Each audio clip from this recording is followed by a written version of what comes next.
My dear students, आज हम एक डायमेंशन का क्वेश्चन लेकर के हाजिर हैं। और ये क्वेश्चन इतना इम्पॉर्टेंट है, सिर्फ इसके लिए नहीं कि ये क्वेश्चन है, इसके लिए कि इससे रिलेटेड, क्योंकि इसका जो रिज़ल्ट है वो हमारे दिमाग में हमेशा रहना चाहिए। क्यों रहना चाहिए? क्योंकि जो जेईई मेंस या एडवांस के क्वेश्चन है या नीट के जो क्वेश्चन है ना, इसी पर डिपेंड है डायरेक्ट। मैं नेक्स्ट क्वेश्चन वही करूँगा, लेकिन यहाँ सिर्फ इस क्वेश्चन की मैं बात कर रहा हूँ। इसके बाद इसी से ज्वाइंट करूँगा नेक्स्ट क्वेश्चन को, जो हमारे नीट का क्वेश्चन है, जेईई का क्वेश्चन है। ठीक, तो मैं क्वेश्चन पढ़ रहा हूँ।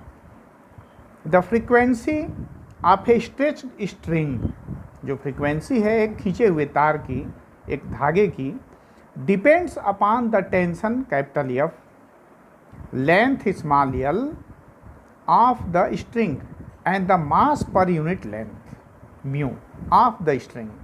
Derive the formula for frequency. ध्यान दीजिए, जो फ्रीक्वेंसी मैंने कहा कि with the help of dimension हम क्या क्या कर सकते हैं।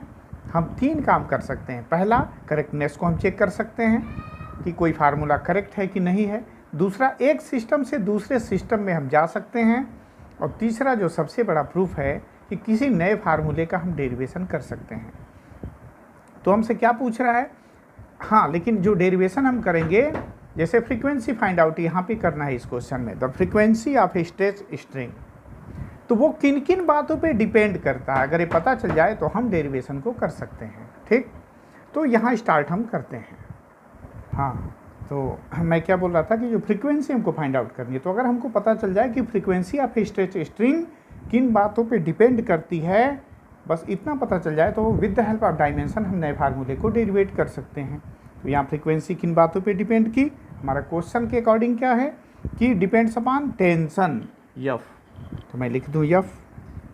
ठीक, उसके बाद लेंथ, तो एल लिख दूँ, और मास पर यूनिट लेंथ म्यू। 3 बातों पे डिपेंड करती है। बहुत सिंपल क्वेश्चन है। और ये मैं डायमेंशन लिख दूँ। मैंने कहा कि डायमेंशन क्या होते हैं? Dimension is the name of only powers. जब हम फंडामेंटल से डिराइव्ड में आते हैं, तो फंडामेंटल से डिराइव्ड जाते समय जिन फार्मूलों, जिन पावर्स का यूज मैं करता हूँ, वो पावर्स क्या कहलाते हैं? डायमेंशन। तो यहाँ ABC मैंने मान लिया कि दैट इज कॉल्ड डायमेंशन। इसके बाद सीधे दूसरी लाइन क्या होती है? कैपिटल क्या आ गया? प्रोपोर्शनलिटी कांस्टेंट आ गया, एफ का पावर A, एल का पावर B और म्यू का पावर C। म्यू यहाँ पे क्या है? मास पर यूनिट लेंथ है। यहाँ अब कुछ भी नहीं करना है, पर दोनों तरफ का डायमेंशनल फार्मूला हमको रख देना है। फ्रीक्वेंसी क्या होती है? हम जानते हैं कि frequency is equal to 1/T। Frequency is equal to 1/T, क्योंकि टाइम पीरियड क्या होता है? टाइम पीरियड होता है कि एक ऑसिलेशन करने में जितना समय लगता है उसको हम टाइम पीरियड बोलते हैं, और 1 सेकेंड में जितने ऑसिलेशंस होते हैं उसको हमने क्या नाम दे दिया? फ्रीक्वेंसी। तो यहाँ क्या हो जाएगा? m नहीं है तो 0, क्योंकि ML T पे ना मैक्सिमम होते हैं। ML और T पर क्या हो गया? -1, क्योंकि F इक्वल टू होता है 1/T। यहाँ K है तो K का कोई मतलब नहीं। यहाँ F equal to M into A, तो M और A मीन्स LT -2, और ये हो गया पावर A। अब हम इसका डायमेंशन लिखे L का, तो लेंथ है ना, तो लेंथ का कुछ नहीं, लेंथ ही होगा, बस L होगा। अब म्यू, ये क्या है? म्यू क्या है? मास per unit length means M/L। तो यहाँ M और L जब ऊपर जब जाएगा तो L-1 में कन्वर्ट हो जाएगा, दिस इज कॉल्ड C यहाँ पे। तो हमने क्या किया कि दोनों तरफ का जो डायमेंशनल फार्मूला हमने लिख दिया। पहली लाइन ये होती है, एकदम इसको रट लीजिए आप लोग। दूसरी लाइन क्या होती है? हमने प्रोपोर्शनलिटी कांस्टेंट को हटाया तो K कर दिया, यहाँ मैंने लिख दिया। और एक बार और थोड़ी सी मेहनत कर दिया जाए, M0 L0 T-1। यहाँ अब यम के हिस्से में क्या आएगा? डायरेक्ट लिखूँ या एक ही बार? चलिए डायरेक्ट लिखता हूँ। यम का पावर क्या हो जाएगा? यम का पावर यहाँ से यम के हिस्से में A आ गया, यहाँ से यम के हिस्से में C आ गया, तो A प्लस C। L के लिए क्या है? यहाँ से A आ गया, यहाँ से L के हिस्से में B आ गया, और यहाँ से -C आ गया। अब तीसरा बचा T, तो T पर क्या आ गया? This is -2A। एकदम सिंपल मैंने किया है। इसके बाद अब कंपैरिजन मैं कर दूं दोनों तरफ से, क्योंकि ये पावर्स हैं और ये बेस है, ये पावर्स हैं, बेस है, तो बेस अगर सेम है तो पावर क्या होता है? सेम माना जाता है। तो A + C = 0। यल के लिए यल का पावर राइट में क्या है, a plus B minus C equal to इधर 0, यहाँ क्या है -2a इजक्वल टू -1। ये इसको हमेशा आप इक्वेशन नंबर फर्स्ट मानिए, इसको सेकेंड मानिए, ये थर्ड हो गया और ये हो गया हमारा फोर्थ। अब क्या करूं, यहाँ से एक चीज़ मैं अकॉर्डिंग टू इक्वेशन नंबर 4 यहाँ से माइनस माइनस ऐसे कर दूं तो क्या हो गया, a इजक्वल टू 1/2 आ गया। From 2 equation number 2 a plus C equal to क्या है 0, तो c क्या हो जाएगा -a, यानी माइनस और a की वैल्यू ऑलरेडी हमारे पास है 1/2, तो c की वैल्यू क्या आ गई -1/2।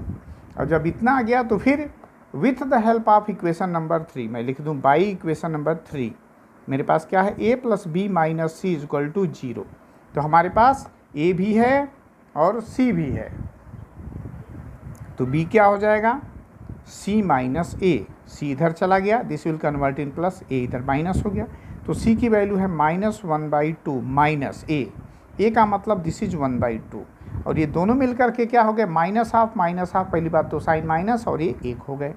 तो यानी मेरे पास तीनों वैल्यूज मिल गए। कौन कौन से वैल्यूज मिल गए, a is equal to 1/2, b is equal to -1 और c इजक्वल टू मिल गया मेरे पास -1/2।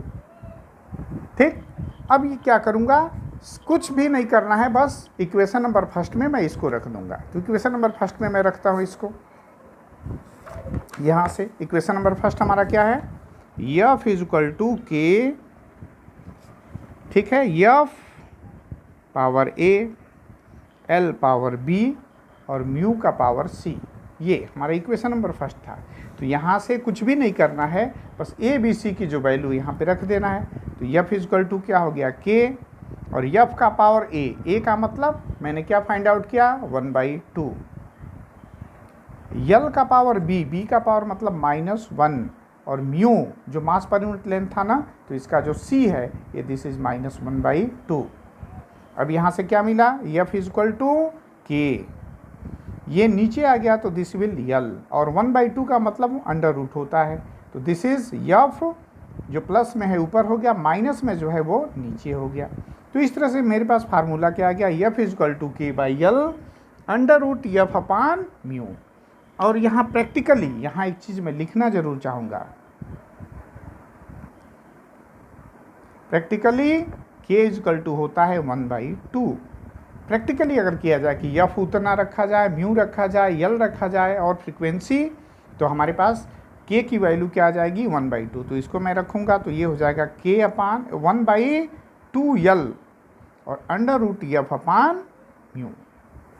यहाँ मैंने बताया कि f क्या है फोर्स है, यल क्या है लेंथ है और म्यू क्या है ये मास पर यूनिट लेंथ है।